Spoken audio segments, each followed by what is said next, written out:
Dear viewers, কেমন আছেন আপনারা? সবাই নিশ্চয়ই ভালো আছেন এবং নিরাপদে আছেন।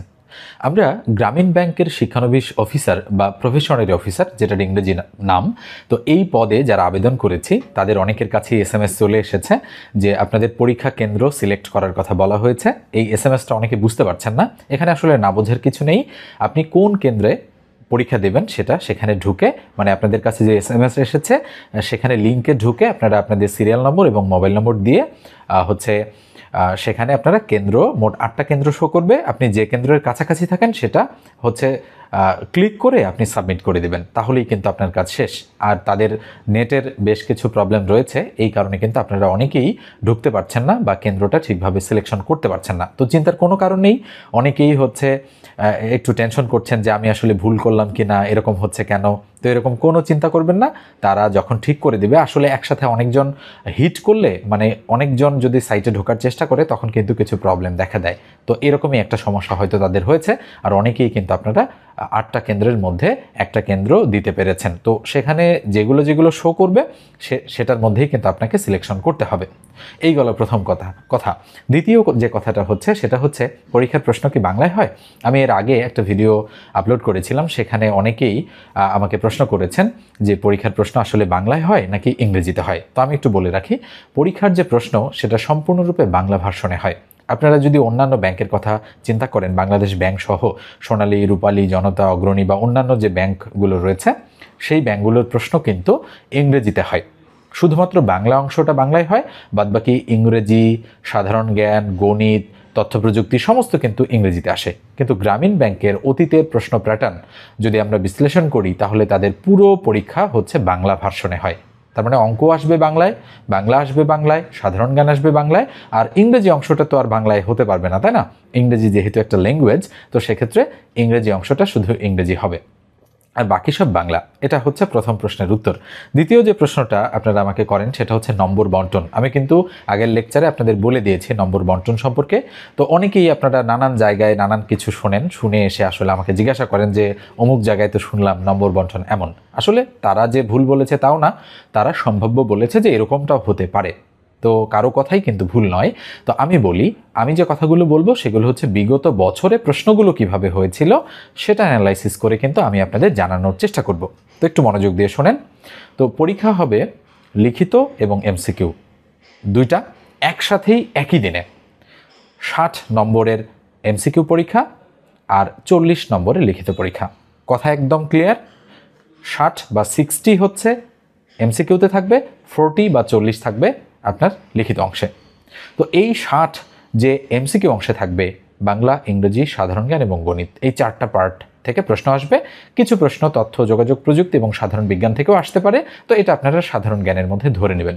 তো মোট প্রশ্ন হবে 80টা।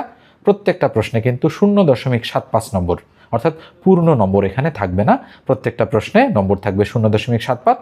80টা প্রশ্নে নম্বর থাকবে 60। তো নিশ্চয়ই বুঝতে পারছেন, প্রশ্ন 80টা কিন্তু নম্বর হবে 60। এবার আসেন লিখিত যে অংশটা থাকবে, এই লিখিত অংশটাতে আপনাদের ইতিপূর্বে 4টা করে প্রশ্ন আসতে দেখা গিয়েছে। একটা ইংলিশ টু বেঙ্গলি, একটা বেঙ্গলি টু ইংলিশ, অর্থাৎ ট্রান্সলেশন বা অনুবাদ থাকবে 10, 10, 20। আর অঙ্ক আসবে, অঙ্কে থাকবে 10। আর একটা ফোকাস রাইটিং বা এসে যেটাকে আমরা বলি, তো ফোকাস রাইটিং হিসেবেই আসবে, সেটাতে থাকবে 10। ইংরেজিতে কিন্তু লিখতে বলবে সেটা। তো এর আগে 2023-এ যে শিক্ষানবিশ অফিসার বা ট্রেনি অফিসার যে পদটাতে পরীক্ষা হয়েছিল, সেখানে কিন্তু এই প্যাটার্ন তারা ফলো করেছিল। তাহলে বুঝতেই পারছেন, ইংরেজি এবং অঙ্ক এই দুইটার গুরুত্ব কিন্তু সবচেয়ে বেশি। আদতে ইংরেজি অংশ থেকে থাকবে মোট 45 নম্বর। কিভাবে সম্ভব? আর অঙ্ক থেকে থাকবে সর্বমোট 25 নম্বর বা 30 নম্বর। তো খেয়াল করে দেখেন, আমি বলছি, তাহলে যদি অঙ্ক থেকে 25 নম্বর আর ইংরেজি থেকে 45 নম্বর থাকে, তাহলে 45 আর 25 কত হচ্ছে? 70 নম্বর। তাহলে 100-র মধ্যে 70 নম্বর কিন্তু ইংরেজি এবং অঙ্ক। যেহেতু ব্যাংকের পরীক্ষা, তো সেক্ষেত্রে ইংরেজি অঙ্কের গুরুত্ব অবশ্যই বেশি থাকবে। আর বাকি থাকলো কি? সাধারণ জ্ঞান এবং বাংলা। এই সাধারণ জ্ঞান এবং বাংলা থেকে মোট 30 নম্বরের প্রশ্ন করা হবে। তো অনেকেই হয়তো ভাবছেন যে তাহলে নম্বর বন্টন কিভাবে হবে। তো আমি একটু বলি। MCQ যে অংশটা রয়েছে, MCQ অংশে গণিত আসবে মোট 20টা। 20টা গণিতে থাকবে 15 নম্বর, ওই যে 0.75 করে, তো 15 নম্বর। আর লিখিত অংশে গণিত আসবে 10 নম্বরের এখানে 4টা গণিত আপনাদের করতে হবে, 2টা পাটিগণিত থেকে, একটা বীজগণিত থেকে, একটা জ্যামিতি থেকে।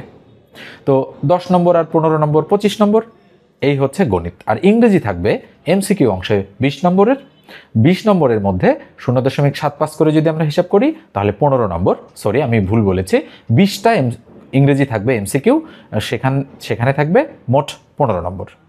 আর লিখিত অংশে ইংরেজি থাকবে একটা ইংলিশ টু বেঙ্গলি, একটা বেঙ্গলি টু ইংলিশ, আর একটা ফোকাস রাইটিং, এই মোট 3 × 30। তাহলে কত হলো? এখানে 30 আর ওখানে 15, 45 নম্বর। তাহলে ইংরেজিতে 45 নম্বর সর্বমোট, অঙ্কে 25 নম্বর সর্বমোট। তাহলে কত হলো? 45 আর 25 70 নম্বর। আর বাংলা থাকবে 20টা, 15 নম্বর। আর সাধারণ জ্ঞান থাকবে সাথে তথ্য প্রযুক্তি এবং বিজ্ঞান মিলিয়ে 20টা, সেখানে 15 নম্বর। এই 15 15 30। আমার কথা যদি কেউ না বুঝতে পারেন এবার, তাহলে আর আমি আপনাকে আর মানে এর চেয়ে ভালোভাবে আর বোঝানো সম্ভব নয়। আমি যতটুকু সম্ভব গুছিয়ে বলার চেষ্টা করেছি। যাই হোক, কতটুকু বলতে পেরেছি জানি না। এরপরে আরেকটা যে প্রশ্ন আপনারা করেন সেটা হচ্ছে পরীক্ষা কি আলাদা আলাদাভাবে পাশ করতে হবে নাকি দুটো মিলে একবারে? তো দেখেন, আলাদা করে পাশ করার কথা কিন্তু ইতিপূর্বে বলা ছিল না যে এমসিকিউতে আলাদা করে পাশ করানো হবে, আবার লিখিততে আলাদা করে পাশ করানো হবে। পরীক্ষা যদি একসাথে অনুষ্ঠিত হয় সেক্ষেত্রে তারা 2টা পদ্ধতি অবলম্বন করতে পারে। সেটা কি? সেটা হচ্ছে এমসিকিউ অংশে তারা ধরেন 60 নম্বরের পরীক্ষা নিচ্ছে, সেখানে তারা একটা কাট মার্ক ধরবে ধরেন 40। যারা 40 বা তার উপরে পাবে তাদের লিখিত খাতা মূল্যায়ন হবে, আর যারা 40 বা তার নিচে পাবে তাদের লিখিত খাতা মূল্যায়ন হবে না। এরকমটা করতে পারে। অথবা ঢালাওভাবে মূল্যায়ন করতে পারে এমসিকিউ অংশ এবং লিখিত অংশ, যে দুটো মিলিয়ে তারা কত পাচ্ছে। ধরেন কারো এমসিকিউ অংশটা খারাপ হয়েছে, সেক্ষেত্রে কিন্তু যদি 40-এর নিচে সে কোনো কারণে পেয়ে যায় এমসিকিউতে, তাহলে সে যদি লিখিত অংশে বাদবাকি মানে যতর পরীক্ষা হয়েছে ততও যদি পায়, তারপরেও তার লিখিত খাতাটা কিন্তু মূল্যায়ন করা হবে না। এই জন্য 2টার গুরুত্বই কিন্তু আপনাদের কাছে সেম। তো যেহেতু আপনারা বুঝতে পারছেন না যে এমসিকিউ অংশ এবং হচ্ছে লিখিত অংশে আলাদা আলাদাভাবে পাশ করতে হবে কিনা, সেক্ষেত্রে বুদ্ধিমানের কাজ হবে সমান গুরুত্ব দিয়ে এমসিকিউ এবং লিখিত এর প্রিপারেশন নেওয়া। কারো যদি ইংরেজিতে এবং অঙ্কে খুব বেশি দুর্বলতা থাকে তাহলে তারা কিন্তু টিকতে পারবেন না এই পরীক্ষায়। কারণ আমি বললাম বাংলা আর সাধারণ জ্ঞান দিয়ে খুব বেশি আপনারা আগাতে পারবেন না। এই জন্য অঙ্কগুলো খুব ভালো করে করতে হবে। লিখিত এবং এমসিকিউ 2 ধরনের অঙ্কই করতে হবে। আর ইংরেজি তো আর English to Bengali, Bengali to English translation বা অনুবাদ রাতারাতি তো আর ঠিক করা যাবে না। আপনি না হয় কয়েকটা ফোকাস রাইটিং বা রচনা মুখস্থ করে গেলেন, সেক্ষেত্রে তো আপনি পারবেন পরীক্ষায়। ধরেন গ্রামীণ ব্যাংক, ট্রি প্লান্টেশন, আমি আরও বলি যে 3-0 তত্ত্ব, এরপরে হচ্ছে বাংলাদেশের মানে উন্নয়ন সংক্রান্ত বেশ কিছু জিনিস আছে, সেগুলো আসতে পারে। তারপরে ধরেন আরও বেশ কিছু জিনিস, সমসাময়িক যে বৈষম্য বিরোধী আন্দোলন রয়েছে সেগুলো আসতে পারে। এগুলো কিন্তু 10-12টা যদি আপনি মোটামুটি পড়তে পারেন তাহলে একটা কমন আসার চান্স রয়েছে। আমি চেষ্টা করছি এগুলো তৈরি করে দেওয়ার জন্য, যতটুকু সম্ভব আমি আপনাদের হেল্প করার চেষ্টা করব। আর তাহলে কি বললাম, তাহলে লিখিত অংশটা কিন্তু সবচেয়ে ইংরেজিতে গুরুত্ব বেশি, কেননা 30 নম্বরই কিন্তু 40-এর মধ্যে এখানে ইংরেজি। কিভাবে বললাম একটু আগে, Bengali to English, English to Bengali, এটাও ইংরেজি। আবার ফোকাস রাইটিং, এটাও ইংরেজি। তো অনেকেই বলে যে ভাব সম্প্রসারণ আসে, দরখাস্ত আসে, তারপরে আরও হচ্ছে বাংলায় রচনার মতো আসে, নানান কিছু কিন্তু বলতে পারে আপনাদের। তবে বিগত বছরগুলোতে এই পদে এগুলো কিন্তু আসতে দেখা যায়নি। তবে এবারে আসবে না যে সেটাও কিন্তু বলা যাচ্ছে না। সাথে সাথে আপনাদের কিন্তু বাংলায় রচনা, বিভিন্ন সমসাময়িক বিষয় সম্পর্কিত, এরপরে অ্যাপ্লিকেশন কিভাবে লিখতে হয়, চাকরির দরখাস্ত কিভাবে লিখতে হয়, বা ছুটির দরখাস্ত কিভাবে লিখতে হয়, এগুলোও কিন্তু আপনাকে শিখে রাখতে হবে। অথবা আপনি গ্রামীণ ব্যাংকের ব্যবস্থাপক বা পরিচালকের কাছে কিভাবে দরখাস্ত লিখবেন কোনো একটা বিষয় জানিয়ে, সেগুলোও কিন্তু আপনাকে শিখতে হবে। পাশাপাশি ভাব সম্প্রসারণ আপনাকে শিখতে হবে। তো এগুলো কিন্তু প্রশ্ন প্যাটার্ন তারা চেঞ্জও করতে পারে, যেহেতু পরিবর্তিত পরিস্থিতি, পরিবর্তিত বাংলাদেশ, প্রশ্নপত্র কিন্তু পরিবর্তন হতে পারে। সেক্ষেত্রে আপনি কি আসবে সেটা তো জানেন না। এই জন্য আপনাকে করতে হবে কি, শুরুতে বিগত বছরগুলোতে প্রশ্ন প্যাটার্ন কেমন হয়েছিল সেটা অ্যানালাইসিস করে প্রস্তুতি নিতে হবে। পাশাপাশি আপনাকে এক্সট্রা যে বিষয়গুলো আমি বললাম, ভাব সম্প্রসারণ, তারপরে সারাংশ বা সারমর্ম, এরপরে দরখাস্ত, ওকে, এরপরে হচ্ছে বাংলা রচনা, এগুলোও কিন্তু আপনাকে একটু শিখে যেতে হবে। নচেত হঠাৎ করে যদি দিয়ে দেয় আপনি কিন্তু করতে পারবেন না। ধরেন হঠাৎ করে একটা ইংরেজি অ্যাপ্লিকেশন দিয়ে দিল, আপনি কি করবেন? করা সম্ভব না আপনার পক্ষে যদি পূর্ব প্রস্তুতি না থাকে। এই জন্য ছোটোখাটো প্রস্তুতি একটা নিয়ে যাবেন। আর বিগত বছরের প্রশ্নগুলো একটু দেখবেন, আসলে খুব বেশি প্রশ্ন গ্রামীণ ব্যাংকের বিগত সালে পাওয়া যাচ্ছে না। সেক্ষেত্রে 2023-এর দুটো প্রশ্ন রয়েছে, এই দুটো প্রশ্নই ভরসা। আর 2025-এ এখন পর্যন্ত তো এই শিক্ষানবিশ অফিসার বা প্রফেশনারি অফিসার পদের পরীক্ষা হয়নি, শুধু গ্রামীণ ব্যাংকের যে শিক্ষানবিশ কেন্দ্র ব্যবস্থাপক রয়েছে সেটার পরীক্ষা হয়েছে 3 ধাপে। তো এই যে প্রফেশনারি অফিসার যে পরীক্ষাটা হচ্ছে, এটার হচ্ছে যদি আপনারা সাজেশন নিতে চান, তো সাজেশন আমি প্রিলি অংশটা তৈরি করেছি, আর লিখিত অংশটা কিন্তু কালেক্টেড একটা সাজেশন। যদি আপনারা নিতে চান তাহলে নিতে পারেন, মাত্র 70 টাকায় আমি সাজেশনটা আপনাদেরকে দিচ্ছি। আপনারা স্ক্রিনে দেখানো নম্বরে আমার সঙ্গে যোগাযোগ করে সাজেশনটা কিন্তু কালেক্ট করতে পারেন। তো আরও যে বেশ কিছু বিষয় রয়েছে, আপনারা বলেন যে পরীক্ষা কি আসলে একদিনেই হবে নাকি এমসিকিউ একদিন হবে, আসলে লিখিত একদিন হবে। তো এটা পূর্ববর্তী বছরের পরিপ্রেক্ষিতে আমি বলতে পারি যে এমসিকিউ এবং লিখিত দুটো কিন্তু একদিনই হবে এবং একই সাথে অনুষ্ঠিত হবে। সম্ভবত 1.5 ঘন্টা বা 90 মিনিটের একটা পরীক্ষা হবে। এখানে 60 মিনিট দেওয়া হবে এমসিকিউ অংশের জন্য, আর 30 মিনিট দেওয়া থাকবে লিখিত অংশের জন্য। খুবই কম সময়, খুব দ্রুত গতিতে অল্প অল্প করে কিন্তু আপনাকে লিখে শেষ করতে হবে।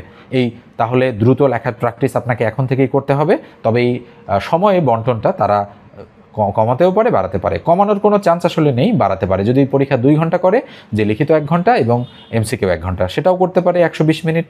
তবে 90 মিনিট করার সম্ভাবনাই কিন্তু বেশি। এরপরে আসেন কিভাবে পড়াশোনা করতে হবে সেই বিষয় সম্পর্কে আমি একটু বলি। তো পড়াশোনা করতে হবে মূলত আপনাদের যাদের বেসিক বা ভিত্তি অনেক মজবুত আছে, তারা কিন্তু এই পরীক্ষায় টিকে যাবেন, সেটা বলাই যায়। কিন্তু যাদের ভিত্তি দুর্বল, আপনারা অঙ্ক এবং ইংরেজি কম পারেন, তাদের কিন্তু খুব ভালো করে অঙ্ক ইংরেজি প্রস্তুতি নিতে হবে। মূলত আপনি সাধারণ জ্ঞান আর বাংলা খুব বেশি পড়ে গেলেন, কিন্তু দেখেন নম্বর কিন্তু মাত্র 30 এখানে, আর বাকি 70 নম্বরই কিন্তু ইংরেজি এবং অঙ্কে রয়েছে। এই জন্য ইংরেজি এবং অঙ্ক খুব ভালোভাবে আপনাকে প্র্যাকটিস করে যেতে হবে। তো গোছালো প্রস্তুতি না নিলে কিন্তু আপনি এখানে টিকতে পারবেন না। এবং সিলেবাস ধরে ধরে কীভাবে সিলেবাস আপনারা বুঝবেন, তারা তো সিলেবাস দিয়ে দেয়নি, তাই না? তারা বলেছে বাংলা, ইংরেজি, সাধারণ জ্ঞান, গণিত থেকে প্রশ্ন আসবে। তো সিলেবাস কই? সিলেবাস বোঝা যায় বিগত সালের প্রশ্নগুলো অ্যানালাইসিস করে, কোন কোন টপিক থেকে প্রশ্ন এসেছে বিগত সালে, সেগুলো অ্যানালাইসিস করেই কিন্তু আপনারা সিলেবাস বুঝতে পারবেন। তো আমি যে কথাগুলো বললাম, হয়তো খুব বেশি কথা বলে ফেলেছি, তো আপনারা এইভাবে যদি পড়াশোনা করতে পারেন তাহলে আপনাদের কিন্তু চাকরিতে টেকার একটা সম্ভাবনা তৈরি হবে।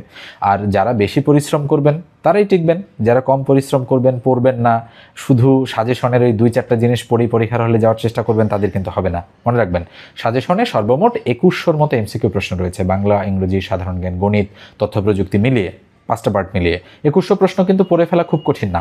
এই প্রশ্নগুলো একেবারেই মুখস্থর মতো করে ফেলবেন, যেন আসলে আপনি দ্রুত গতিতে অ্যান্সার করতে পারেন। এছাড়া এটা পড়া শেষ করে আপনি কিন্তু টপিক ধরে ধরে বই থেকেও পড়বেন। সাজেশন দেওয়া হয় মূলত সিলেবাসটা যেন আপনারা কমপ্লিট করতে পারেন। এই জন্য অতীতের প্রশ্নগুলো বিশ্লেষণ করেই আমরা এগুলো তৈরি করেছি। তার মানে এই না যে আপনারা 100% কমন পাবেন, কেননা প্রশ্নপত্র তারা আমরা তৈরি করব না। যেহেতু আমরা একটু অ্যানালাইসিস করি, এগুলোকে নিয়ে ভিডিও বানানোর চেষ্টা করি, আপনাদের হেল্প করার চেষ্টা করি, সেক্ষেত্রে আমাদের কিন্তু একটা এক্সপিরিয়েন্স রয়েছে। তো এই জন্য আমরা সাজেশনগুলো আপনাদেরকে দিয়ে থাকি আপনাদের অনুরোধেই। আর ফিটা আমি খুব কম রেখেছি যেন আপনারা সবাই কালেক্ট করতে পারেন। এছাড়া আরও কী আপনারা প্রশ্ন করেন, তো আমার কাছে আপাতত এই সমস্ত প্রশ্নই রয়েছে। আর আরেকটা প্রশ্ন আপনারা করেন, এটার উত্তর অবশ্য আমি গত লেকচারে দিয়ে দিয়েছি, তারপরেও একটু দিচ্ছি। সেটা হচ্ছে এই চাকরিটা আসলে কেমন, এর বেতন ভাতা কেমন, আসলে ভবিষ্যৎ কী। তো মনে রাখবেন, এক কথায় যদি বলতে হয়, চাকরিটা খুবই ভালো এবং নবম গ্রেডের একটা চাকরি। গ্রেড সম্পর্কে যাদের ধারণা কম, আমি বলি নবম গ্রেডের চাকরির বেসিক স্যালারি কিন্তু 22,000 টাকা, 22 থেকে শুরু, 22,000 টাকা দিয়ে শুরু। এবং আপনি লাঞ্চ ভাতা বাবদ লাঞ্চ বাবদ প্রতিদিন 400 টাকা পাবেন। তো হিসাব করেন মাসে কত হচ্ছে, সেখানে 10-12 হাজার। এছাড়া আপনি আরও বাসা ভাড়া পাবেন, পাশাপাশি আপনি কিন্তু অন্যান্য যে চিকিৎসা ভাতা পাবেন, এগুলো সব মিলিয়ে কিন্তু মোটামুটি একটা ভালো অর্থ আপনার দাঁড়াবে প্রতি মাসে, যখন চাকরিটা স্থায়ী হয়ে যাবে। আর চাকরি কিন্তু আপনি যখন ভাইবা দিয়ে সিলেক্ট হয়ে যাবেন, তখনই যে আপনি চাকরি পেয়ে গেলেন সেটাও কিন্তু না। তারা আপনাকে মোটামুটি 6 মাস থেকে 1 বছর ট্রেনিং করাবে। আর এই ট্রেনিং চলাকালীন সময়ে কিন্তু আপনারা 15,000 বা তার নিচে বেতন পাবেন। তো ট্রেনিং শেষ হয়ে গিয়ে একটা পরীক্ষা নেবে তারা। ট্রেনিংয়ের পর সেই পরীক্ষায় যদি আপনি সফলভাবে উত্তীর্ণ হতে পারেন, সেক্ষেত্রে আপনাকে ব্যাংকিং সিস্টেমে সিনিয়র অফিসার যে পদটা রয়েছে তাদের, সেই পদে আপনাকে স্থলাভিষিক্ত করা হবে এবং আপনি হচ্ছে গ্রামীণ ব্যাংকের একজন এমপ্লয়ি হিসেবে যাত্রা শুরু করতে পারবেন এবং আপনার কিন্তু প্রমোশন হবে, পাশাপাশি আপনার প্রতি বছর 5% ইনক্রিমেন্ট হবে, মানে বেতন বাড়বে আর কি। তো এগুলো গেলো পরের হিসাব। এগুলো আমি বলছি অনেকেই যারা কিছুটা মানে চুজি টাইপের, যে আমি আসলে এখানে কি কি পাবো না, যারা একটু ভালো স্টুডেন্ট বা হচ্ছে যাদের বেস বা ভিত্তি ভালো আছে, তারা অন্যান্য জবগুলো ট্রাই করছেন, এই জন্য তাদের জন্য এই বিষয়গুলো। আর যারা আপনারা হচ্ছে এই জবকে ড্রিম জব হিসেবে হচ্ছে চিন্তা করছেন যে আমার এই জবটা পেলে আমি একটা সোনার হরিণ পাবো বলে মনে করছি, তো তাদের কিন্তু উঠে পড়ে লেগে যেতে হবে। অনেকেই আছে যে এই জব পেয়েও কিন্তু করবে না, আর অনেকের কাছে এটা একটা ড্রিম জব। তো যেহেতু চাকরির বাজার খুবই প্রতিযোগিতামূলক, তো সেক্ষেত্রে আপনাদের কিন্তু পরিশ্রম করেই এই চাকরিতে টিকতে হবে। তো আমি খুব বেশি কথা বলে ফেললাম, তো আজকের ভিডিওটা এই পর্যন্তই রাখছি। দেখা হবে পরের কোনো ভিডিওতে। আর আপনারা কমেন্ট করে জানাবেন যদি আপনাদের কোনো প্রশ্ন থেকে থাকে, আর ভিডিওগুলো কেমন লাগছে সেটাও একটু লিখে জানাবেন। আর চ্যানেলটা সাবস্ক্রাইব করে দেবেন ব্যাংকিং রিলেটেড যদি এরকম ভিডিও আপনারা পেতে চান। তো ধন্যবাদ সবাইকে।